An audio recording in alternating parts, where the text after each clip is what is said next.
నమస్తే, welcome to signature studios. నేను భారతి. ఇవాళ మనతో పాటు ఉన్నారు ప్రముఖ సైకాలజిస్ట్ హరీష్ తెనేటి గారు. మరి వారిని అడిగి మరిన్ని వివరాలు తెలుసుకునే ప్రయత్నం చేద్దాం. నమస్తే సార్. నమస్తే. Welcome to studio. Thank you. Present మనం సోషల్ మీడియాలో అనేక అంశాలు చూస్తూ ఉన్నాం. అందులో రీసెంట్గా ఒక స్టూడెంట్ ఎగ్జామ్ రాస్తూ పేపర్ అక్కడ పడేసి పైనుంచి ఎక్కి దూకి చనిపోయారు. అసలు ఆ క్షణాల్లో ఏమవుతుంది, వాళ్ళ మైండ్ సెట్ ఎందుకు అలా తయారవుతుంది అని అంటారు? చాలా కాంప్లికేటెడ్గా ఒక విషయాన్ని ఆలోచించి, ఆ కాంప్లికేటెడ్గా ఆలోచించిన విషయాన్ని నిజమని నమ్మి సర్కమ్స్టాన్సెస్ని ఎలా మేనేజ్ చేయాలో తెలియక చాలామంది పిల్లలు అట్లా ఉంటారు. సూసైడ్ దాకా వెళ్ళారు అంటే వాడి మైండ్లో ఎంత నడిచుంటుందో. అయితే అది ఒక రోజులో వచ్చేది కాదు. సిరీస్ ఆఫ్ ఈవెంట్స్ జరిగి జరిగి జరిగి లైఫ్లో ఒక టైప్ ఆఫ్ డిప్రెషన్లోకి, ఇంకేమీ లేదు నాకు లైఫ్ అనే ఒక నిస్పృహలోకి వెళ్ళిపోతారు. వీళ్ళ ఫ్యామిలీ స్ట్రక్చర్ చూసినా, అటు పేరెంట్స్ నుంచి హెల్ప్ చూసినా, ఎక్కడో ఆడ్ థింగ్స్ జరుగుతుంటాయి లైఫ్లో. దానివల్ల దాన్ని పట్టుకుని అక్కడే థాట్స్ క్రియేట్ చేసుకుంటూ వెళ్ళిపోతారు. వీళ్ళకి ఒక కండిషన్ ప్రోగ్రెసివ్ డిప్రెసివ్ డిజార్డర్ అని వస్తూనే ఉంటుంది. ఆ డిప్రెషన్ పోదు మైండ్లోంచి. ఎంత హ్యాపీ చేసుకుందామన్నా, ఎంత రికవర్ చేద్దాం, సరే ఏం కాదు అనుకున్నా ఒక టైప్ ఆఫ్ కండిషన్లో కాన్స్టెంట్గా ఉండిపోతారు. అందుకోసం ఐ థింక్ వాళ్ళ ఆ మూమెంట్లో ఎవరితో షేర్ చేసుకోలేక, చెప్పుకోలేక, ఏదో ఒకటి చేసుకోవాలి, ఇంకా నా వల్ల అవ్వట్లేదు ఈ మైండ్లో ఆలోచన. ఒక మనసు, వాడితో వాడు మాట్లాడుకునే మనసు డామినేట్ చేసి తినేస్తుంది. ఇంట్లోకి దూరిన ఎలకల్లాగా పెద్దవైపోయి మొత్తం అంతా ఎలా అయితే కొలాప్స్ చేస్తా, అలాగే తెలియకుండానే లోపల లోపల లోపల వాడి own thought can kill. That is a classic example. అందుకే మనకు మెడిటేషన్లు అవన్నీ నిజంగా వర్క్ చేస్తాయంటే జస్ట్ ఆపోజిట్ ఇది వర్క్ చేస్తుందిగా. Only your thought can kill you, only your thought can make you. అందుకే మనకి ఇంతకు ముందు కూడా ఎప్పటి నుంచో స్పిరిచువల్ ఎడ్యుకేషన్స్లో వాటిలో అన్ని పాజిటివ్గానే మాట్లాడు, అన్ని మంచి శుభం పలకరా, మంచి మాట్లాడరా, మంచి జరుగుతుందిరా. ఎందుకంటే దే నో ఒకసారి నెగిటివ్ సైడ్కి వెళ్ళడం స్టార్ట్ అయితే ఆ మెట్లు దిగిపోవడమే ఉంటుంది, ఎక్కడం చాలా కష్టమైపోతుంది. అంటే ఆ మనిషికి అర్థం కాదంటారా, నేను ఈ స్టేజ్కి వెళ్ళిపోతున్నా, వీళ్ళందరినీ లూజ్ చేసుకోవాల్సి వస్తుంది అని? అసలు ఇంట్లో వాళ్ళు కానీ ఇష్టమైన వాళ్ళు కానీ తెలుస్తుంది, వాళ్ళకి తెలుస్తుంది ఖచ్చితంగా. వాళ్ళకి తప్పు, నేను ఇట్లా వెళ్ళిపోతున్నానని. When they look around help ఉండదు. ఎవరైనా చెప్పినా కూడా వీడు ఓవర్ యాక్షన్ చేస్తున్నాడనో, ఇట్లాంటివన్నీ ఉంటాయానో, లేకపోతే ఉన్నదాన్నే వాళ్ళు ఎగ్జాజరేట్ చేసి చూసి. ఒక అతను నాకు తెలుసు ఇట్లాంటి కండిషన్ ఉన్న అతను. ఆఫీస్లో ఎవరైనా వెళ్తూ ఇట్లా చూసినా నన్ను ఎందుకు అట్లా చూశాడు, నేనేమైనా తప్పు చేశానా, ఆ టైప్లో ఉంటారు. అంటే ఏదైనా లేని దాన్ని ఉన్నట్టుగా ఊహించుకోవడం, ఆర్ ఉన్నదాన్ని ఎక్కువ చేసి దాన్ని డీప్గా తీసుకెళ్ళిపోవడం. ఇలా వేరియస్ యాక్టివిటీస్. దీన్ని మనం ఎట్లా చూడాలంటే, ఒక స్టెప్పులో ఉన్నప్పుడే ఆపకపోతే అది చాలా ముందుకెళ్తుంది. మనకి యోగ వాసిష్టంలో వశిష్ఠులు చెప్తారు, మనస్సు అనేది బురదలో మన ఊబిలో పడ్డ ఏనుగు లాంటిది. మామూలుగా ఏనుగు లోపల పడితేనే తీయడం కష్టం, అట్లాంటిది ఊబిలో క్విక్ శాండ్లో పడ్డ ఏనుగు లాంటిది. అది గుంజేస్తుంది లోపలికి. సో మైండ్ని అటు పోనివ్వకూడదు అన్నది మనకి ఎప్పుడో తెలుసుకుని ఎప్పటి నుంచో ఇది పెట్టారు. అందుకే ఏం లేకపోయినా గుడికి పోరా, నీకు గుడిలో దేవుడు కనిపిస్తాడని కాదు, గుడికి పో, మంచిగా ఉంటుంది గుడికి పో. Because they want us to be in that positive loop. చెడు సైడ్కి వెళ్ళకూడదు. ఒకసారి మైండ్ అట్లా వెళ్ళిందంటే you cannot pull it back. వెనక్కి తీసుకోవడం చాలా కష్టం. ఈ డిప్రెషన్లోకి వెళ్ళే ముందే ఒకవేళ స్టూడెంట్ కానీ ఎవరైనా స్ట్రెస్ పడుతున్నప్పుడు, ఆఫీసుల్లో ఈ మధ్య మీడియాలో చూస్తున్నాం మనం, ఆఫీసుల్లో వర్క్ స్ట్రెస్ ఎక్కువయ్యి, ఇక్కడ మీరు ఎట్లా అంటున్నారండి, యూఎస్లో మంచి జాబులు చేస్తూ పెద్ద పొజిషన్లో ఉంటూ నాకు ఏం చేయాలో తెలియట్లేదు డాక్టర్ గారు అని మా దగ్గరికి వచ్చేవాళ్ళు చాలామంది ఉంటారు. ఓకే, డబ్బులు ఉన్నాయి, అంతా బాగుంది, ఫ్యామిలీ స్ట్రక్చర్ బాగుంది, everything is nice, but constantly they are worried about something which is not there. ఒక్క లేని ఐటెం పట్టుకుని ఇంకా దానికోసమే, ఆ సబ్జెక్ట్లో మాత్రమే నీకు మార్కులు రాలేదురా, నీ జీవితం చాలా పెద్దది అనే చిన్న ఆలోచన నుంచి దూరం అయిపోయి, నాకు ఇది రాలేదు, మా నాన్న ఏదో అంటాడు, నాకు ఇది జరగలేదు, నాకు సొసైటీ ఏమనుకుంటుంది, ఇందులోనే పడి తిరుగుతుంటారు. విచ్ ఇస్ ఎ సిన్ అండి, పాపం అంటారు చూసారా, అట్లా అయిపోతుంది అది. వాడి మైండ్లోనే చాలా మందిలో చూస్తూ ఉంటాం. నార్మల్గా వాళ్ళు నన్ను ఏమనుకుంటున్నారో, ఇలా నేను బిహేవ్ చేస్తే అవతల వాళ్ళ దగ్గర నుంచి రియాక్షన్ ఎలా వస్తుంది అనేది చాలా మందిలో మనం చూస్తూ ఉంటాం. అలాంటి వాళ్ళకి మీరు ఏమైనా సజెషన్స్ ఇవ్వగలుగుతారా? ట్రూ. ఫస్ట్ అట్లాంటి ఆలోచన, సొసైటీని ఎప్పుడైతే మనం అడ్డుగా పెట్టి అందరినీ సాటిస్ఫై చేయాలి అనుకుంటామో అప్పుడు ఇరుక్కుపోయినట్టు. ఇరుక్కుపోయాం. మైండ్కి ఇరుక్కుపోయాం. ఎప్పుడైతే అందరూ హ్యాపీగా ఉన్న రోజు నేను హ్యాపీగా ఉంటాను అనే ఆలోచన మైండ్లోకి వచ్చిందో you are done and dusted. అక్కడితో మన ఎండ్ స్టార్ట్ అయిపోతుంది. అందుకని అందరూ నాతో కరెక్ట్, నేను మంచి అనిపించుకోవాలి, నేను చేసింది కరెక్ట్ అవ్వాలి, ఆర్ నేను గొప్ప పొజిషన్లోకి వెళ్ళాలి కాబట్టి నేను చేస్తూనే ఉండాలి. ఈ టైప్లో వెళ్ళిన వాళ్ళు తొందరగా డౌన్ఫాల్ చూస్తారు. ఎవరో ఏదో అనుకుంటారు అనే మైండ్ సెట్లోకి వచ్చాక చాలా డిఫికల్ట్ టు కమ్అట్. మరి వాళ్ళు ఏమనుకుంటారండి, ఇన్ని రోజులు మా వంశం ఏంటండి, మా పౌరుషం ఏంటండి, ఈ టైప్లో ఉంటారు చాలామంది. నా పరువు పోయింది అందుకని మర్డర్ చేశా అంటాడు. ఒకసారి జైల్స్ వాటికి మేము ఇట్లాగే మోటివేషనల్ చెప్పడానికి వాటికి వెళ్తాం కదా, వెళ్తే ఒక అతను మర్డర్ చేశాడు, మళ్ళీ పారిపోయి మళ్ళీ మర్డర్ చేశాడు. ఎందుకురా అంత కచ్చ పెట్టుకుని చేయాల్సింది ఏముంది అంటే పౌరుషం, పగ, నేను చేయకపోతే నా పరువేం కాదు. నువ్వు ఆల్రెడీ పరువు పోయి జైల్లో జైల్లో ఉన్నావు, ఇంకేం పరువు. But they get stuck to that thought. What ever ఏదన్నా జరగనియండి, ఏమైనా కానివ్వండి అనేది దానికి మైండ్ తీసుకెళ్తుంది అంటున్నా. దీన్ని ఫర్దర్గా అర్థం చేసుకోవాల్సింది, నీ మనసు నీతో ఏదైనా చేస్తుంది. అది ఇంట్లో భార్య మీద కోపం కావచ్చు, ఆఫీస్లో కొలీగ్ మీద జెలసీ కావచ్చు, ఏదైనా నీ మైండ్లో నడుస్తుంది. ఈ మైండ్ నీతో ఎలాంటి పనైనా చేయనిస్తుంది. నువ్వు సొసైటీ అని పెట్టుకున్నావు అనుకో, నా ఫ్రెండ్ నన్ను ఇష్టపడాలి ఆర్ నా బాయ్ ఫ్రెండ్ నన్ను ఇష్టపడాలంటే ఈ అమ్మాయి ఇంట్లోంచి పారిపోయి రావడానికైనా రెడీ అయిపోతుంది. ఓకే, ఆఫీస్లో నేను ఏదైనా పెద్ద పొజిషన్లోకి వెళ్ళాలి అంటే ఆమె చూసావా బాస్తో చాలా మంచిగా మార్కులు వేయించుకుంటుంది, బట్టర్ రాస్తారా, ఈ టైప్లో ఉంటారు నా దగ్గరకు వచ్చేవాడు. అండ్ వాడు ఎవరైనా ప్రమోషన్ వస్తుంటే వాడికేంది బాస్, వాడు ఆయనతో క్లోజ్ అయిపోయి నైట్ డ్రింక్కి వెళ్తాడు అందుకే అని ఒక టైప్ ఆఫ్ కాంప్లెక్సిటీ తయారు చేసుకుని లేని ప్రాబ్లమ్ని సృష్టించుకుని అక్కడెక్కడో 2-3 ఎగ్జాంపుల్స్ దొరికితే చూసావా నేను చెప్పింది కరెక్టే అని అనుకుని అందులో పడిపోతారు.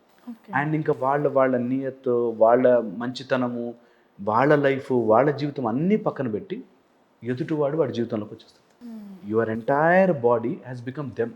వాడైపోయాడు ఇప్పుడు మొత్తం. వాడు ఎందుకు నన్ను అట్లా అన్నాడో వాడి సంగతి చెప్తా అన్నాడంటే you are occupied by him.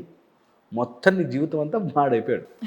అదే టైంలో రామ కృష్ణ కృష్ణ అన్న గొప్పవాళ్ళు అయ్యేవాడు, అన్నిసార్లు వాళ్ళు తిట్టుకుంటారు. సో అందుకని ఇతరులని ఎప్పుడు సొసైటీ ఆర్ కొలీగు, ఇంట్లో ఒక వ్యక్తి ఎవరైనా సరే 100% మనం సాటిస్ఫై చెయ్యలేము.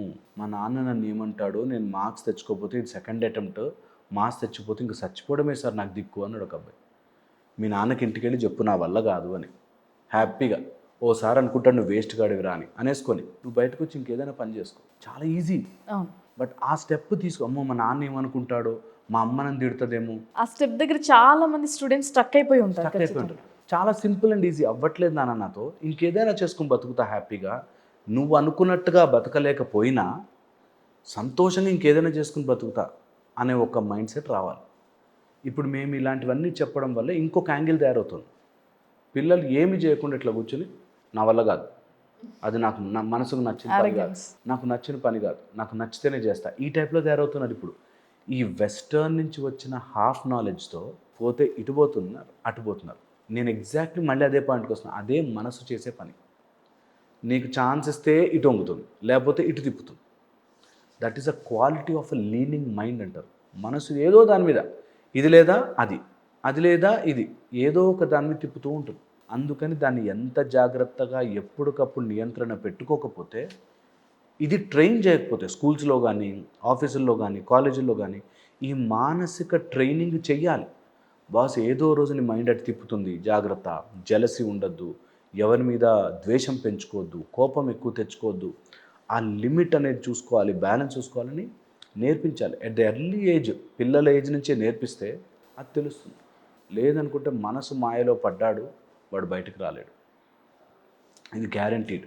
సో అందుకని డిప్రెషన్ కానీ, ఇరిటేషన్ కానీ, కోపము కానీ, తెలియకుండా వచ్చే ఫ్రస్ట్రేషన్, ఎందుకో తెలియదు సడన్గా మూడ్ షిఫ్ట్ అవుతున్నాయి. పొద్దునంతా హ్యాపీ అవును, చాలా మందిలో కూడా మనం చూస్తూ ఉంటాం, సడన్ గా కోపం వచ్చేస్తుంటది, సడన్ అసలు వాళ్ళన్న మాటకి అప్పటిదాకా బాగుంటారు, బాగానే ఉంటారు, ఏదో పిచ్చి వచ్చినట్టు, పొనకాలు వచ్చినట్టు ఒకేసారి ఊగిపోతూ ఉంటారు. ఎందుకు అలా అవుతుంటారు?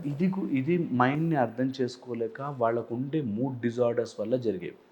ఇందులో ఫిజియోలాజికల్ రీజన్స్ అంటే బాడీలో కొంత బీపీ ఫ్లక్చుయేషన్స్ అవ్వడము, గ్లూకోజ్ లెవెల్స్ తగ్గడము, వాళ్ళ ఫిజియోలాజికల్లో చేంజెస్ ఉండడము, అది వాళ్ళు గమనించుకోలేక, తెలుసుకోలేక, దాన్ని బయటకు ఎలా ప్రజెంట్ చేయాలో తెలియక అవ్వడము ఒక పద్ధతి.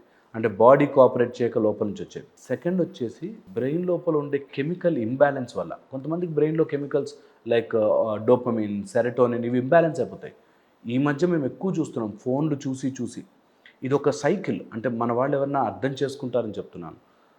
రాత్రంతా మేలుకొని టీవీలు, ఫోన్లు చూడడం and that to screen very close. ఇంత క్లోజ్‌తో స్క్రీన్‌లు చూడడం. ఐప్యాడ్స్. ఆ బ్లూ లైట్ వల్ల మన బాడీలో నిద్ర తెప్పించడానికి వచ్చిన మెలటోనిన్ అనే హార్మోన్ రాకపోవడం, డెస్ట్రాయ్ అయిపోవడం. ఆ మెలటోనిన్ రాక నిద్ర సరిగ్గా పట్టక పొద్దునంతా ఆ ఇరిటేషన్‌లో ఉండడం. ఆ నిద్ర లేకపోవడం వాళ్ళ కరెక్ట్‌గా మధ్యాహ్నం మళ్ళీ 12:30, 1:30, 2:30 నిద్రొస్తుంది. సరే ఇంక ఈరోజు పడుకోవాలి అని నైట్ ట్రై చేసినా ఇంకా నిద్ర రాని స్టేజ్‌కెళ్తారు. ఓకే. నైట్ నిద్ర ఎన్ని డేస్ అలా కంటిన్యూ చేస్తే ఆ స్టేజ్కి వస్తారు? మినిమం 12 డేస్‌లో వచ్చేస్తుంది. 12 డేస్. 12 డేస్ కనుక రాత్రి డైలీ నైట్ మిస్ చేసి మార్నింగ్ వస్తే వెరీ డిస్టర్బ్డ్ అయిపోతుంది. స్లీప్ ప్యాటర్న్ డిస్టర్బ్ అయినప్పుడు బాడీలో తెలియకుండానే ఇట్లాంటివన్నీ ప్రొడ్యూస్ అవుతాయి. అండ్ క్విక్ డోపమిన్ ఈజీగా ఎంటర్టైన్మెంట్ వస్తునేసరికి, ఈజీగా అది మైండ్ని తిప్పుతునేసరికి తెలియకుండానే ఈజీ డోపమిన్కి అలవాటు పడిపోయి త్వరగా ఫ్రస్ట్రేట్ అయిపోవడము, ఇంకా దాన్ని మించిన ఆనందం ఇంకెందులోనూ దొరకకపోవడము, ఎంతసేపు అయినా అలా సోఫాలో కూర్చొని అట్లా చూస్తుండడం గల కారణం ప్రతి దానికి ఇంకా డోపమిన్ ప్రొడ్యూస్ అయ్యి చదువుకోవాలి అంటే ప్రొడ్యూస్ కాదు, ఏదైనా మంచి స్పోర్ట్ గేమ్ ఆడాలంటే ప్రొడ్యూస్ కాదు, బాడీ అట్లా వీక్గా డల్గా ఉండిపోతుంది. సో అందుకోసం మనం కంపల్సరీగా దాన్ని రెస్ట్రిక్ట్ చేసి ఈ క్విక్ డోపమైన్కి అలవాటు కాకుండా ఉండకపోతే ఇది సైకిల్లో పడి నిద్ర పట్టకపోవడం, ఇరిటబిలిటీ పెరగడం, ఆ ఇరిటబిలిటీ బాడీలో ఉండే అన్ని హార్మోన్స్ని ఎఫెక్ట్ చేయడం, స్ట్రెస్ హార్మోన్స్ పెరగడం, తెలియకుండానే బాడీలో depression, mood disorders, mood swings, కోపము, ఇరిటేషన్ ఎందుకు వస్తుంది. అండ్ ఫన్నీ పార్ట్ ఏంటంటే నేను న్యాయంగా ఉన్నాను అనిపిస్తుంది. ఇంత జరుగుతున్న మైండ్లో నేను ఎంత నా కోపం ఊరికే వస్తుందా సార్, నా సైడ్ కరెక్ట్ ఉంది అంటాడు. నువ్వు కరెక్ట్ ఉన్నా లేకపోయినా నువ్వు కోపంతో నీ బాడీని విషం చేసుకుంటున్నావు. It's important point. అది మిస్ చేసేసి దే కీప్ ఆన్ ఫైటింగ్. తెలియకుండానే బాడీ జారిపోతుంది, బీపీ షుగర్లు వచ్చేస్తాయి, థైరాయిడ్ ప్రాబ్లమ్స్ వస్తాయి, తెలియకుండానే దే గో ఇంటు ఒబేసిటీ. ఓ మొత్తం సైకిల్ మారిపోతుంది. దానివల్ల కూడా ఇట్లా సడన్గా కోపం, సడన్గా ఇరిటేషన్, సడన్గా ఫ్రస్ట్రేషన్, ఒక చిన్న ఏదైనా ప్రాబ్లం జరగగానే ఇంకా డిప్రెషనే, ఇంకా నాకు ఇంకే సెకండ్ స్టెప్పే లేదు, ఇంకో ట్రై చేయాలని కూడా కాదు, మూడు సార్లు ట్రై చేశాను నాకు రాలేదు, డిప్రెషన్. అండ్ ఫన్నీ పార్ట్ ఇప్పుడు ఎక్కడన్నా మీరు మోటివేషనల్ అవి చూడండి, వాళ్ళు కూడా ఇవే స్టోరీలు చెప్తున్నారు. ఒకడు చాలా డిప్రెషన్లో ఉండి, డర్టీగా ఉండి, వేస్ట్గా ఉండి అక్కడి నుంచి చాలా గొప్పవాడయ్యాడు. సో అందుకని ఏదైనా సాధించాలంటే ముందు డిప్రెషన్లోకి వెళ్ళాలి అనే దాంట్లోకి వెళ్తున్నారు. అదొకటైతే కొంతమంది ఇప్పుడు సోషల్ మీడియాలో పెట్టేవి ఏంటంటే బ్యాంక్ బెంచర్స్ మాత్రమే ఇప్పుడు వెల్ సెటిల్గా అయిపోయారు, ఫస్ట్ ర్యాంకర్స్ అందరూ కూడా ఆ స్టేజెస్లో లేరు అనేది ఒకటి బాగా వైరల్ అవుతుంది. నేను యాక్చువల్లీ స్టడీ చేద్దాం అనుకున్న దాని మీద, నిజంగా బ్యాక్ బెంచర్లు ఎంతమంది ఉంటారు, అంతమందిలో ఎంతమంది సక్సెస్ అయ్యారు, అంత సక్సెస్ అయిన వాళ్ళు నిజంగా ఉంటే అందరు వెనక్కి వెళ్ళి కూర్చుందామని. ఇది రాంగ్గా హాఫ్ నాలెడ్జ్తో ప్రొజెక్ట్ చేసేది. బ్యాక్ బెంచర్లు అందరూ గొప్పవాళ్ళు కాలేదు, ష్యూర్. ఫ్రంట్ బెంచర్లు అందరూ గొప్పవాళ్ళు అయి ఉండకపోవచ్చు, ష్యూర్. కానీ ఒకసారి ₹1,00,000 ఫీజు కట్టి కాలేజ్కి ఎందుకు వెళ్తాము? వెనక్కి కూర్చోడానికి, చదువుకోవడానికి, నేర్చుకోవడానికి. బెంచులు లేక వెనక్కి కూర్చోవడం వేరు, స్వతహాగా మైండ్లో బ్యాక్ బెంచర్ అయిపోవాలి అనుకునేవాళ్ళు వేరు. సో బ్యాక్ బెంచర్ అయితే గొప్పవాళ్ళు అవుతారు, ఫ్రంట్ బెంచర్ అయితే వేస్ట్ అవుతాడు. అది చాలా wrong concept, wrong mind set. నేనంటాను, నువ్వు చదువుకోవడానికి వెళ్ళి డబ్బులు కట్టి వెళ్ళి చెప్పేది వినకుండా నువ్వు వెనక్కి కూర్చుని జోకులు వేసుకున్నావు అంటే యు ఆర్ ఎ ఫూల్. నువ్వు మంచిగా డబ్బులు కట్టి వెళ్ళి నేర్చుకోరా అంటే ఇచ్చిన విద్యను నేర్చుకోకుండా నువ్వు ఏదో చేస్తున్నావు అంటే you are a fool, absolute waste. Back బెంచ్లో కూర్చున్నావు, ఫ్రంట్ బెంచ్లో కూర్చున్నావు కాదు మ్యాటర్, నువ్వు కూర్చున్నది నేర్చుకుంటున్నావా, అర్థం కాకపోతే డౌట్ అడుగుతున్నావా, నీకు డబ్బులు కట్టి చదివిస్తున్నందుకు అందుకే. లేదా ఆ బెంచ్ ఈ బెంచ్ ఎందుకు, బయటకు వెళ్ళిపోవచ్చు హ్యాపీగా, చదువుకోపోవడమే. ఎనీవేర్ అండి. ఇప్పుడు ఇది ఒక్కటే కాదు, anything in your life you take, ఏదైనా నేర్చుకునేటప్పుడు పూర్తి శ్రద్ధ, నేర్చుకున్న దాని మీద పూర్తి స్కిల్, తెలుసుకున్న విషయం మీద పూర్తి కాన్ఫిడెన్స్తో చేయకపోయిన వాడు ఏ ఫీల్డ్లోకి వెళ్ళినా అంతే, ఏ ఫీల్డ్ అయినా సరే. ఊరికే స్వీట్ షాప్ పెట్టుకుంటే సక్సెస్ అయిపోతాను, ఊరికే స్వీట్ షాప్ కాదు, దానిలో నాణ్యత, దాని గురించి రీసెర్చ్, దాన్ని ఎలా ఆర్గనైజ్ చేయాలని ఉంటుంది. ఒకతను నాకు ఇలా వచ్చి యూట్యూబ్ ఛానల్ పెట్టేస్తానండి అని. ఏదోటి పెట్టడం కాదు, this lot of things to do in that. చాలామంది ఈ మధ్య అందరూ పెట్టేస్తానండి ఛానల్, పెట్టేస్తాను. అలా కాదు, అలా ఉండదు. సో ఆ ఛానల్ పెట్టిన వాడు, లేకపోతే ఆ స్వీట్ షాప్ పెట్టిన వాడు, లేకపోతే ఇంకోటి ఏదో ఇట్లా చిన్నగా సక్సెస్ అయ్యేసరికి వాడిని చూపిస్తాడు. చూసావా వాడు బ్యాక్ బెంచర్, వాడు సక్సెస్ అయ్యాడు. No, that is not true. Back bencher అయినప్పటికీ దాని తర్వాత ఎంత నేర్చుకున్నాడో, వాడు ఎంత కష్టపడ్డాడో, ఎంత పోరాడాడో, అది ఇంపార్టెంట్. అదంతా స్కిప్ చేసేసి బ్యాక్ బెంచరు సక్సెస్ అయ్యాడు, నేను వెనక కూర్చుంటా సక్సెస్ అవుతా. నాన్ సెన్స్, అది చాలా నాన్ సెన్స్. అలా ఎప్పటికీ పిల్లల్లో మైండ్ సెట్ నేర్పించకూడదు. ఇంత విషయం ఎక్స్ప్లెయిన్ చేయలేం కాబట్టి సింపుల్గా ఈజీగా చెప్పేది ఏంటంటే, ఏ వయసుకు ఆ ముచ్చట. నువ్వు స్కూల్ వయసులో ఉన్నావు అనుకో, స్కూల్లో చదువుకోవాలి, విద్య. నీకు ఖచ్చితంగా బ్రహ్మచర్యం పాటిస్తూ విద్యను నేర్చుకుంటూ ఏ విఘ్నములు రాకుండా గణపతిని స్తోత్రం చేసుకుని స్టార్ట్ చేసి చదువుకుని నేర్చుకుని స్కిల్ డెవలప్ చేసుకోవాలి. తర్వాత నీ జాబ్లో స్కిల్ డెవలప్. నువ్వు మ్యారేజ్ చేసుకుంటే మ్యారేజ్లో ఒక మంచి వ్యవస్థ. అట్లా అన్నిట్లోనూ మనం ఒక ఇంప్రూవ్మెంట్కి వెళ్ళాలి. కానీ వెనక మంచిగా సక్సెస్ అయ్యాడు కాబట్టి నేను వెనక కూర్చుంటా అన్నీ some half knowledged western system నుంచి వచ్చినవి ఇదంతా. అండ్ అది అబ్సల్యూట్లీ మనం డిలీట్ చేయాలి ఈ రోజులో. ఇది కంపల్సరీగా అందరూ ఈ బ్యాక్ బెంచర్లు అంతా గొప్పవాళ్ళని, లేకపోతే ఫెయిల్ అయితే ఫెయిల్ అయ్యావులే మళ్ళీ సక్సెస్ అవుతావని ఇట్లా హాఫ్గా చెప్పకూడదు. అరే ఫెయిల్ అయ్యావు, కాసేపు కూర్చుని ఏడువు, ఇంకా బయటకు వచ్చాయి, ఇంప్రూవ్ అవ్వు, ఇప్పటికైనా లాస్ట్ టైం చేసిన అలవాటు మళ్ళీ చెయ్యకు, ఇప్పటి నుంచి ఇంప్రూవ్ అవ్వు అన్నది నేర్పించాలి. అసలు నువ్వు బాధపడకు, నేను చూసుకుంటాను అని ఓవర్ ప్రామిస్ చేయొద్దు. నువ్వు ఎందుకు పనికి రాకుండా పోతావు అని వాళ్ళని డిప్రెస్ చేయొద్దు. ఆ బ్యాలెన్స్ ఇన్ లైఫ్ మెయింటైన్ చేయాలి. ఇది వెరీ వెరీ ఇంపార్టెంట్. ఇది చాలా తక్కువ మందికి అర్థమవుతుంది. ఆ బ్యాలెన్స్ మెయింటైన్ చేసుకుంటూ ముందుకెళ్తే ఐ థింక్ ఇలాంటి డిప్రెషన్ డిజార్డర్స్ రావు. ఇలాంటి హాఫ్ నాలెడ్జ్తో మన యూత్ తప్పుదారి పట్టిపోరు. యూత్ అందరూ యాక్చువల్లీ యూత్నే ఇప్పుడు మనం మోటివేట్ చేసుకోవాలి. ఎందుకంటే వాళ్ళే ఈజీగా మన టైంలోనో నేను 45 years బ్యాక్ ఉన్నప్పుడు ఇంత లేదు, ఇంత మనకి ఎక్స్పోజర్ లేదు. సింపుల్ అండ్ రొటీన్ లైఫ్లో ఉండేది. ఇప్పుడు మీడియా వల్ల, నాలెడ్జ్ వల్ల, ఇన్ఫర్మేషన్ వల్ల ఇది జనరేషన్ ఇన్ఫర్మేషన్ ఎరా అంటారు, కానీ నాకు తెలిసి కన్ఫ్యూజన్ ఎరా. ఎవ్రీవన్ ఏదో ఒక విషయం మీద చెప్పి కన్ఫ్యూజ్ చేస్తున్నారు. బాడీని అలైన్ చేసుకోండి, సిస్టమ్ని అలైన్ చేసుకోండి, you know what you are, capacities తెలుసుకుని ఎప్పుడైనా మనసు అట్లా ఇబ్బంది పెడితే షుడ్ కమ్అట్ ఆఫ్ ఇట్. చాలా తొందరగా బయటికి రావాలి. మనసులో పడ్డారే ఇరుక్కుపోతారు. అది లవ్ కావచ్చు, ఎడ్యుకేషన్ కావచ్చు, లేకపోతే జాబ్లో ఫెయిల్యూర్ కావచ్చు, ఏదైనా కావచ్చు. మనసుకు ఎక్కువ టైం స్పెండ్ చేశారా, ఇదే మాట నేను చెప్తాను, మనసుకు నచ్చింది చేయంటారా. అది ఈ జనరేషన్కి ప్రతి వ్యక్తి చేస్తున్న సూసైడ్ అటెంప్ట్. అది ఎవ్వరూ చెప్పొద్దు. అలా మనసుకు నచ్చింది జరగకపోవచ్చు కొన్నిసార్లు. బాస్ ఏం కాదని చెప్పండి, మనసుకు నచ్చింది చేయి, మనసుకు నచ్చింది చేయి కాదు. మనసుకు నచ్చింది కొన్నిసార్లు చెయ్యలేకపోవచ్చు, మనసుకు నచ్చింది జరగకపోవచ్చు, అయినా కూడా దట్స్ ఓకే. మనసుకు నచ్చింది దొరికిందా, వెరీ గుడ్. దొరకకపోతే ఒక అటెంప్ట్ ఇవ్వండి, ట్రై చేయండి, ఇంకోసారి ట్రై చేయండి. అంతేగాని మనసుకు నచ్చింది దొరకకపోతే నేను డిప్రెషన్ అయిపోతా, ఆ సినిమాలో వాడు ఎవడో తాగి పడిపోయాడు కాబట్టి మనసుకు నచ్చింది దొరకలేదు నేను తాగి పడిపోతా, ఇదంతా మన యూత్ని పాడు చేస్తుంది. బాబు మనసుకు నచ్చింది చేయాల్సిన పనులే. ఏది ఉన్నా నీ మనసుకు నప్పించేలా చేసుకో. మనసు ఈజ్ అ మాయా కాంపోనెంట్. మనసు అనేది ఏం లేదు, నువ్వు ఎటు తిప్పితే అటే మనసు, ఎటు తిప్పితే అటే మనసు. మనం ఇక్కడ కాక్రోచులని, బొద్దింకలను చూస్తే భయపడతాం, దాన్ని వేయించుకుని తింటాడు చైనావాడు. సో నీ మనసు నువ్వు ఎటు తిప్పితే అటు వెళ్తుంది, ఎటు తిప్పితే అటు వెళ్తుంది మనసు. సో మనసుకు నచ్చింది చేయాలి. మనసుకు నచ్చింది దొరకకపోతే నేను ఇంతే అంటే నువ్వు నిరంతరం తాగుబోతాయి ఉండాలి. అది ఇంపాసిబుల్. సో మనసుకి నచ్చింది అనే మాట ఈరోజు నుంచి చెప్పద్దు ఎవరు. మనసుకి నచ్చింది జరగకపోవచ్చు, అయినా దట్స్ ఓకే. కొన్నిసార్లు జరగవు. జరిగింది మనసుకు నచ్చింది, వెరీ గుడ్, హ్యాపీ. మనసుకు నచ్చింది జరగలేదు, దట్స్ ఓకే. అందుకే నేను ఎప్పుడు అంటాను, do what is right, not what you like. నాకు ఇది నచ్చింది కాబట్టి రోజంతా పడుకుంటానంటే కాదు. వాట్ ఈజ్ రైట్, పొద్దున్నే లేచి ఎక్సర్సైజ్ చేయాలి. What you like is different, what is right అని చేయాలి. సో ఇది హోప్ఫుల్లీ ఇది ఎక్కాలి మన యూత్కి. మనసుకు నచ్చింది కాదు కాదు కాదు, ఏదున్నా నీ ముందు దాన్ని మనసుకు ఇష్టంతో చేయి.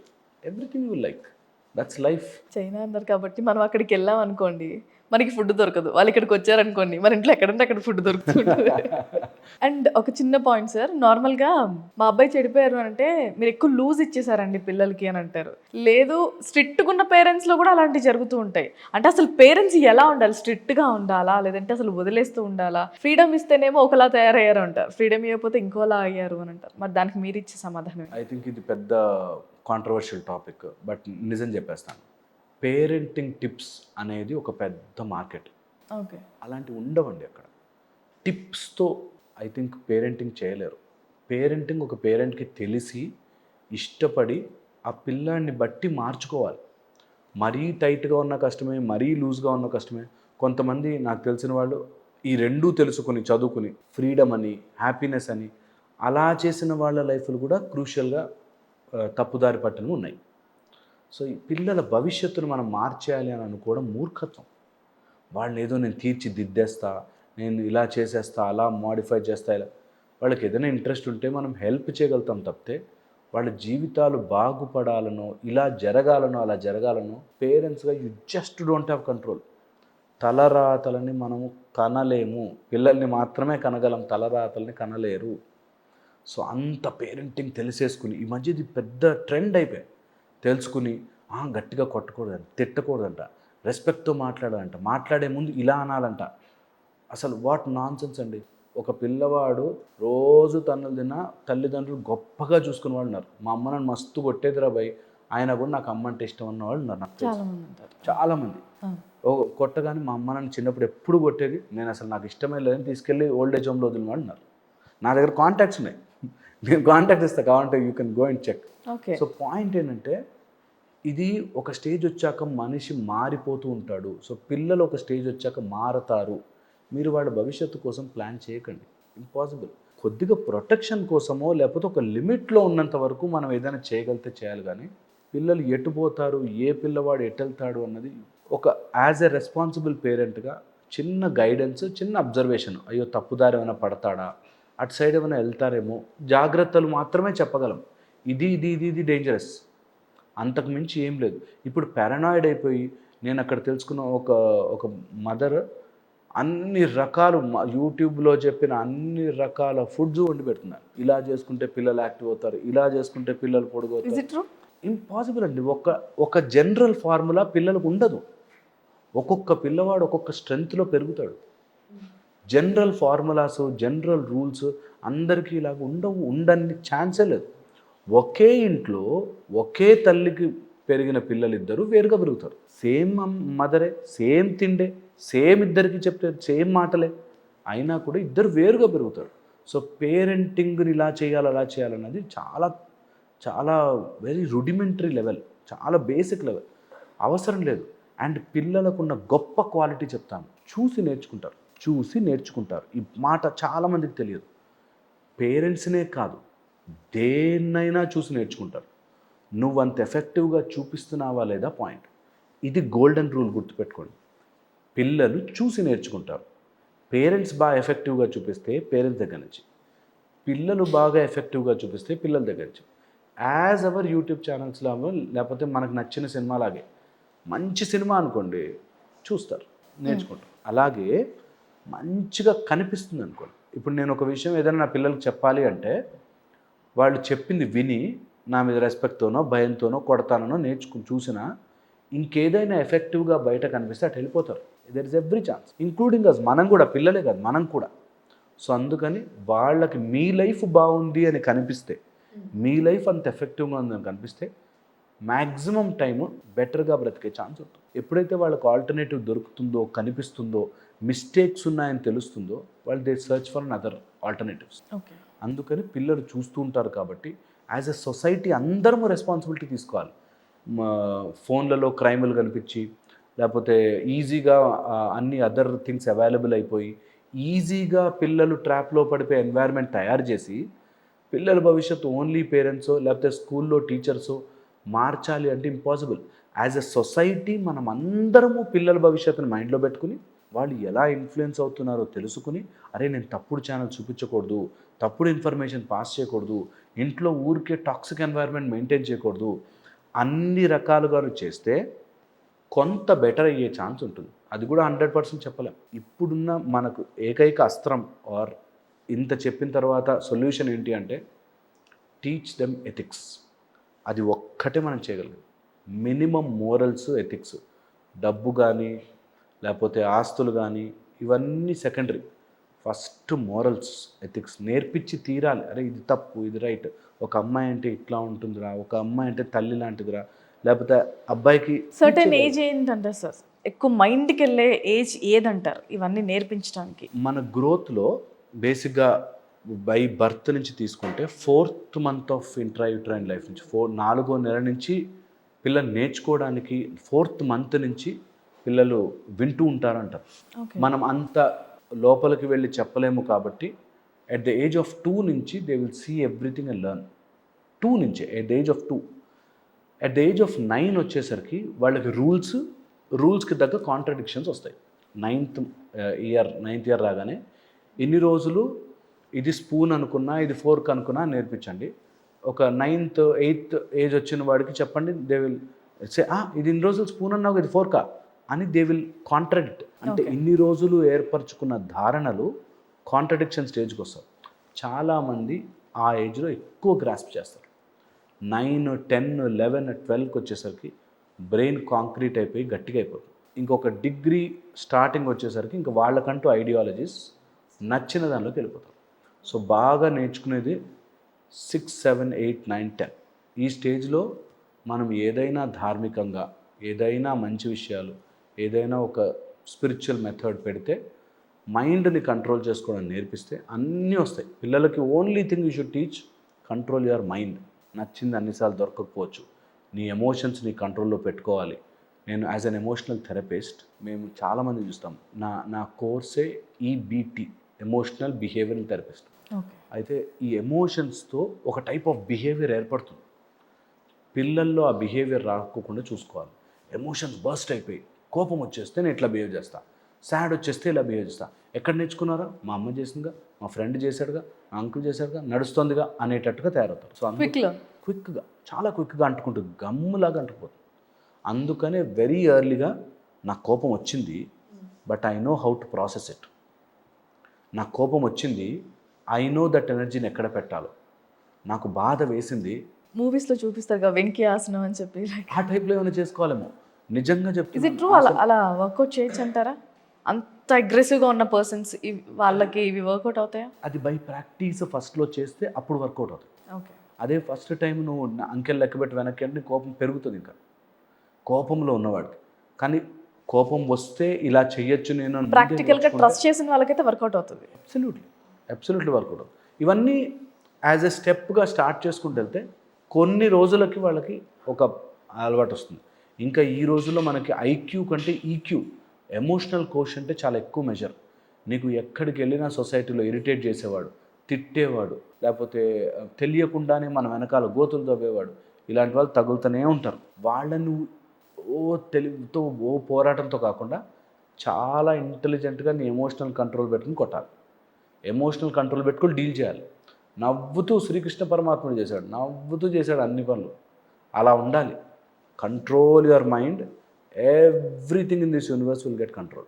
చాలా చాలా ఇంపార్టెంట్. కంట్రోల్ చేసుకోవడం పిల్లలకు నేర్పించాలి పేరెంట్స్గా. బికాస్ పేరెంటింగ్ వచ్చి మనం చేయగలిగిన ఏకైక పని కంట్రోల్ యువర్ మైండ్. ఇది పిల్లలకి నేర్పించాలంటే మనకి రావాలి. మనం ఫస్ట్ యాజ్ పేరెంట్స్ మనకు వస్తే పిల్లలకు ఆటోమేటిక్గా నేర్పించగలుగుతాం.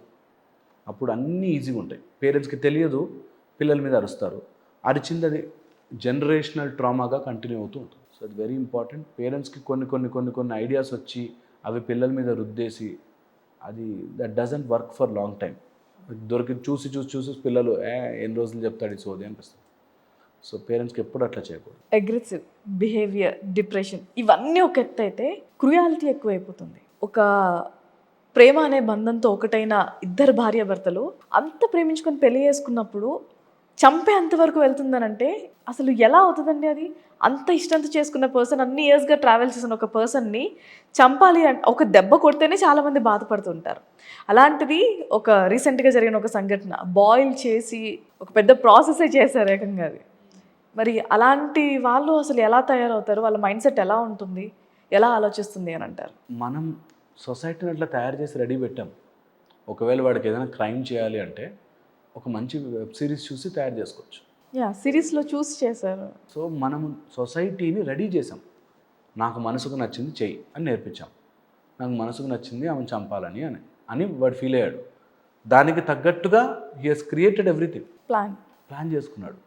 అందుకని అది నెంబర్ 1. సెకండ్ వచ్చేసి ఈజీ అవైలబిలిటీ. థర్డ్ వచ్చేసి ఏం కాదు, మేనేజ్ చేసుకోవచ్చు, డబ్బులు ఇస్తే మేనేజ్ అవుతుంది, నాకు ఇన్ఫ్లుయెన్స్ ఉంటే మేనేజ్ అవుతుంది, పరపతి ఉంటే మేనేజ్ అవుతుంది, ఏమీ కాదు. 4 2 మేజర్ విషయాలు తీసేశారు. భయము, భక్తి. ఈ 2 లేని వాళ్ళు ఇలాంటివి చేసే ఛాన్స్ ఎక్కువ ఉంటుంది. భయం ఉండాలి, నేను తప్పు చేస్తే నాకు ఏమవుతుంది అనే భయం లేకపోతే ఈజీ దట్ వీ కెన్ ఇంకా క్రైమ్ పెరగచ్చు.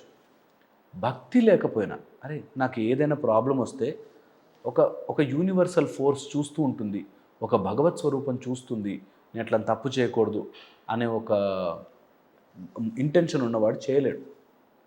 ఇవన్నిటినీ తీసేగా అలా మనం నిరంతరంగా ఇలాంటివన్నీ ఫీడ్ చేస్తున్నాం, ఈజీగా అవైలబిలిటీలోకి చేస్తున్నాం.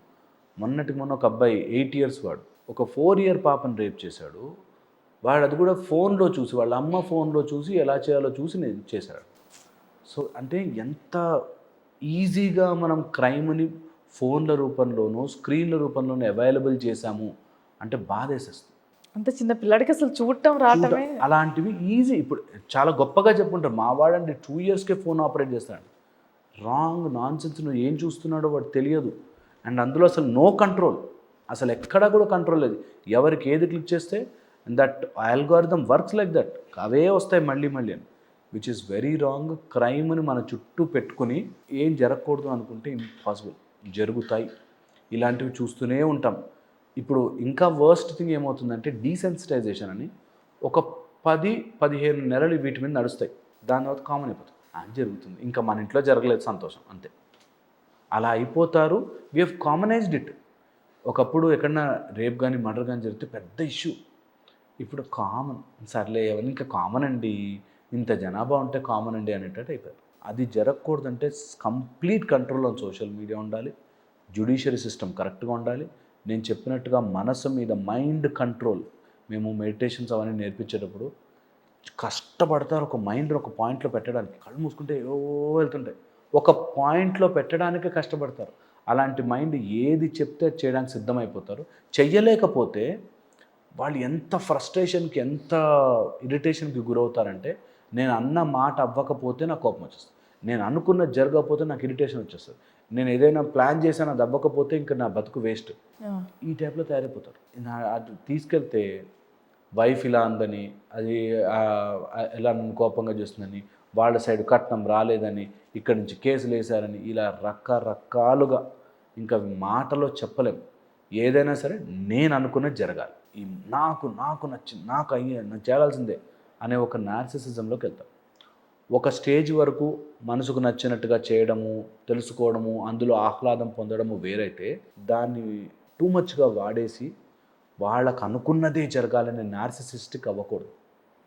సెల్ఫ్ లవ్ ఉండొచ్చు కానీ నార్సిసిజం ఒబ్సెషన్ అయిపోకూడదు. అది వెరీ వెరీ ఇంపార్టెంట్. ఇది ఒక ఎండ్ పెట్టే ఆన్సర్ కాదు. యాజ్ ఎ సొసైటీ అందరము చేయాలి పని. అందరము క్రైమ్ అంత అవైలబుల్ ఉండకూడదు, ఫోన్స్ అవైలబుల్ ఉండకూడదు, తర్వాత ఇలాంటి విషయాల మీద అవగాహన పెంచాలి. కంపల్సరీగా అలాంటివి ఏమైనా ఉంటే హెల్ప్ లైన్ నెంబర్స్ పెట్టాలి. అలాంటి సిచ్యువేషన్ ఫేస్ చేస్తున్న అమ్మాయికి ఏం చెయ్యాలి అనే ఒక హెల్ప్ లైన్ నెంబర్ పెట్టాలి. అలా యాజ్ అ సొసైటీ కంప్లీట్గా మారితే తప్ప these are not easy. And ఎంత వెస్టర్నైజ్ అవుతూ ఉంటుందో, ఎంత మనం వెస్టర్నైజ్ అవుతూ ఉంటామో, ఇలాంటివి చాలా కామన్ అయిపోతాయి. తల మీద కొట్టారని, లేకపోతే సిలిండర్లు పేలాయని, ఇలాంటివి చాలా వస్తూనే ఉంటాయి. సో కంపల్సరీగా ఈ హాఫ్ నాలెడ్జ్తో వచ్చిన వెస్టర్న్ ఇన్ఫ్లుయెన్స్ నుంచి బయటపడి ఒక మానసిక రుగ్మతల్ని ప్రేరేపించే ఎలాంటి డేటా అవైలబుల్ ఉండకూడదు. క్రైమ్ ఎలా చేయాలి ఈజీగా అవైలబుల్ ఉండి, తప్పు చేస్తే ఎలా తప్పించుకోవచ్చు ఈజీగా అవైలబుల్ ఉండి, ఏ సెక్షన్. మనకున్న అతిపెద్ద ప్రాబ్లము లీగల్ సిస్టంలో ఉండే లొసుగుల్ని పట్టుకుంటారు. ఒక తప్పు చేసిన వాడికి ఆ తప్పు ఎందుకు చేశాడో దానికి కారణాలు పెట్టి, వాటి యొక్క లూప్ హోల్స్ పెట్టి కేసుల నుంచి బయటకు వచ్చే వాళ్ళు ఉంటారు. సో అది ఒక మేజర్ ప్రాబ్లం. దాంతో కూడా ఈజీగా ఇలా చెప్పామా, ఇలా ఇలా ఇలా చేసేస్తే ఓ 2 yearsలో తప్పించుకోవచ్చు అనేవాడు ఉన్నారు. సో అది వెరీ వెరీ డేంజరస్ థింగ్. ఫ్యూచర్లో కూడా ఇంకా ఇంకా ప్రాబ్లం అవుతాయి. ఇంకా ఏఐ వచ్చాక ఏది నిజమో ఏది అబద్ధమో ఎగ్జాక్ట్లీ ఏది కరెక్టో ఏది కాదో తెలియక తెలుసుకోవడానికే. వాడు డామినెంట్గా ఉండి వాడు ఉంటే వైలెంట్గా తయారవుతాడు. వాడు తక్కువగా ఉండి అయ్యో అని మంచివాడు పాపం మంచివాడు అంటే డిప్రెషన్లో పోతాడు. Oh we have created such a system. ఇప్పుడు వాడు అగ్రెసివ్గా ఉన్నాడు అనుకోండి, వాడికి కావాల్సినవి అన్నీ ఉన్నాయి. వాడు డిప్రెషన్లో ఉన్నాడు, వాడికి కావాల్సినవి అన్నీ ఉన్నాయి. అది తయారు చేస్తున్నాము. దానికే మనం చాలా చాలా ఆలోచించుకుని ఇవన్నీ ఇంకా మన చేతిలో లేవు. It's already crossed. ఇప్పుడు నేను ఎంత మొత్తుకున్నా ఇట్స్ ఆల్రెడీ క్రాస్డ్. మన చేతుల్లో లేవు కాబట్టి మన పిల్లల్ని అట్లీస్ట్ మన పిల్లల్ని మనం రెడీ చేసుకోవాలి.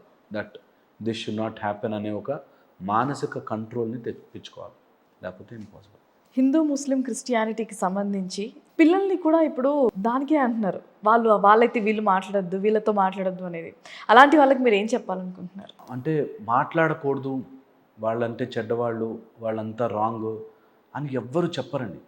ఓకే, కొంతమంది ప్రొవొకేటివ్గా కావాలని హిందువుని టార్గెట్ చేస్తూ, కావాలని కన్వర్ట్ చేయడానికి, కావాలని ఇప్పుడు మందిని పెంచుకోవడానికి కొన్ని బ్యాచ్లు పనిచేస్తుంటాయి. కావాలనే కన్వర్ట్ చేయాలని, కావాలనే నెంబర్లు పెంచాలని, కావాలని ఇరిటేట్ చేయాలని అలా ఉండే వాళ్ళందరినీ మనం ఖచ్చితంగా ఖండించి తీరాలి. అందులో డౌటే లేదు. ఓకే, నార్మల్ కామన్ పీపుల్ అందరం కలిసి ఉంటాం friends, no issue at all. ఎప్పుడు కూడా అది important. At the same time rules apply to everyone. మన ఒక్కళ్ళకే రూల్స్ ఉంటాయి, వేరే వాళ్ళకి రూల్స్ ఉండవని కాదు. అందరికీ ఈక్వల్ రూల్స్ ఉన్నప్పుడు అన్నీ హ్యాపీ. రూల్ ఎప్పుడైతే ఒకడికి అప్లై అవుతుంది, ఇంకో ఇద్దరికి అప్లై కాదు అంటేనే బాధ. So very important. అదే ఇప్పుడు ఈ రోజుల్లో మనకు సెక్యులరిజం అనే పదం చెప్పుకుని, సెక్యులరిజం లేకపోతే ఇష్టం వచ్చినట్టుగా వాళ్ళకి నచ్చినట్టుగా మనం ఈ డిఫరెన్సెస్ చూస్తున్నప్పుడు కరెక్టే కదా అని అనిపించేటట్టుగా చేయకుండా అందరూ ఈక్వల్గా ఉంటే అందరం ఆల్ గుడ్. కొంతమంది కావాలని రెచ్చగొట్టే బ్యాచ్, కొంతమంది కావాలని తెలియకుండా చాప కింద నీరులాగా స్ప్రెడ్ అయ్యి కబ్జాలు చేసి, ఆక్యుపైలు చేసి, కన్వర్ట్ చేసి ఇలా చేసే బ్యాచ్ వాళ్ళు అదే పని మీద ఉంటారండి. కన్వర్ట్ అయిన వాళ్ళు కూడా ఇబ్బంది పడి మళ్ళీ హిందూయిజంలోకి వచ్చిన వాళ్ళు కూడా చాలా మంది ఉన్నారు. వచ్చిన వాళ్ళు ఉంటే కొంతమంది అటు వెళ్ళిపోయి అక్కడి నుంచి ఇంకా మారలేక, వాళ్ళు చేసింది తప్పు అని ఒప్పుకోలేక తిరుగు రాంగ్ అటాక్ చేస్తూ మీ దాంట్లో ఇలా ఉందా, వాళ్ళ దాంట్లో అట్లా ఉందా, వీడి దాంట్లో ఇట్లా ఉందా, it will go nowhere. As a సైకాలజిస్ట్గా అగ్రెషన్ కానీ ఇలాంటి ఏదైనా చెప్పంగానే రెచ్చిపోటాలు కానీ అవుతూ ఉంటారు. అలాంటి వారికి మీరు ఇచ్చే ఒక సజెషన్? రెచ్చిపోతున్నారు, వారు ఎక్కువ మాట్లాడుతున్నారు, ఇలా చేస్తున్నారంటే వాళ్ళకి నిజంగా గ్రిప్ లేదు సబ్జెక్ట్ మీద. మనకి ఎప్పుడైనా సరే మన సిస్టంలో ఎక్కడ కూడా ఆర్గ్యుమెంట్ లేదు, డిబేట్ లేదు. డిబేట్ అనేది ఇప్పుడు వచ్చిన ఆర్గ్యుమెంట్. నీ వాద ప్రతివాదాలు రెండూ వినాల్సిందే. నువ్వు కోపంగా అటాక్ చేసేస్తాము, అరిచేస్తాము అనేది లేదు అసలు. ఓకే, అది ఎవరు చేయాలి? నిజంగా ఆ శాస్త్రంలో ప్రమాణం ఉన్నవాళ్ళు చేసుకోవాలి. ఫేస్బుక్లోనో గల్లీల్లోనో కూర్చున్న వాళ్ళు కాదు. It's very important. ఇప్పుడు ఒక ట్యాబ్లెట్ మంచిదా కాదా అని ఎవరు డిసైడ్ చేస్తారు? డాక్టర్లు కూర్చొని డిసైడ్ చేస్తారు. ఒక శ్లోకం కరెక్టా కాదా అని ఎవరు డిసైడ్ చేయాలి? ఆ శ్లోకంలో ఎక్స్పర్ట్ ఉన్న వాళ్ళు కూర్చొని డిసైడ్ చేసుకుంటారు. ఇలా కాకుండా నా ఇష్టం వచ్చింది నేను చెప్తా, నీ ఇష్టం వచ్చింది నువ్వు విను అనేటట్టుగా చేస్తే ఎప్పుడు ప్రాబ్లమే అవుతుంది. So never we should encourage this. ఇది ఏ లెవెల్లో ఎక్కడా కూడా కరెక్ట్ కాదు. నిజంగా అట్లాంటిది ఏదైనా ఉంటే you have an authentic medium source. నువ్వు ఒక బుక్ రాయొచ్చు, లేకపోతే ఒక టేబుల్ పెట్టి నా డిబేట్కి ఆర్ ఆర్గ్యుమెంట్కి పిలిస్తే ఆ డెకోరం మెయింటైన్ చేస్తూ మాట్లాడుకోవచ్చు. ఎనీవేర్ డిస్కషన్ అవ్వాలి. డిబేట్ల నుంచి డిస్కషన్కి రావాలని నా కోరిక. డిస్కస్ చేసుకోవాలి. నువ్వు ఒక పాయింట్ చెప్తావా, నేను ఒక పాయింట్ చెప్తాను. రెండింటిని ఒప్పుకునే ధైర్యం ఉండాలి. అవునా, ఇది కరెక్ట్ కాదా, ఇది కరెక్టా, ఒప్పుకునే ధైర్యం ఉంటే అప్పుడు ముందుకెళ్ళచ్చు. బట్ అదర్వైజ్ ఇది నెవర్ ఎండింగ్. నువ్వు ఎంత చెప్పు, నేను చెవులు మూసుకుని ఉంటాను అంటే విచ్ ఇస్ రాంగ్. ఇది ఒకసారి నిద్ర లేచారు కాబట్టి ఇప్పుడు ఈ ఫైట్ కంటిన్యూస్గా జరుగుతుంది. అందుకని మన పిల్లల్ని మన జాగ్రత్త పెట్టాలి, ఆర్ హిందూ పిల్లల్ని, ముస్లిం పిల్లల్ని, క్రిస్టియన్ పిల్లల్ని ఎలా వాళ్ళు ట్రైన్ చేసుకోవాలి అనేటట్టుగా యుద్ధంలాగా తయారు చేస్తున్నారు. నేనంట పిల్లలకి వాటికి ఏం సంబంధం లేదు. నువ్వు నేర్పించేది వెరీ క్లియర్గా అందరూ ఒకటే, ఇది నేర్చుకో, అదే వెరీ గుడ్, తప్పులేదు. నాకు నచ్చింది నేను నేర్చుకుంటా, తప్పులేదు. అట్ ద సేమ్ టైం పక్కన వాడితో నీకు సంబంధమే లేదు, వాళ్ళ గురించి నువ్వు మాట్లాడక, అసలు వాళ్ళు ఏం జరిగింది ఏంటి నీకు సంబంధం, అప్పుడు అందరూ హ్యాపీగా ఉంటారు. అలా లేకుండా మెల్లగా నేను కన్వర్జన్ చేస్తా, మెల్లగా నేను మాట మార్చుకుంటా, మెల్లగా మీరు చేసినవన్నీ తప్పని నేను చెప్తాను, దట్ ఈస్ రాంగ్. అందుకే ఐ థింక్ రిఫ్ట్స్, గొడవలు అవన్నీ వచ్చేవి. Thank you so much Harish గారు, ఎన్నో విషయాలు తెలియజేశారు అండ్ యూత్కి మీరు ఇచ్చేవి చాలా చాలా ఉపయోగపడతాయి. Thank you so much for coming to our studio. Thank you so much.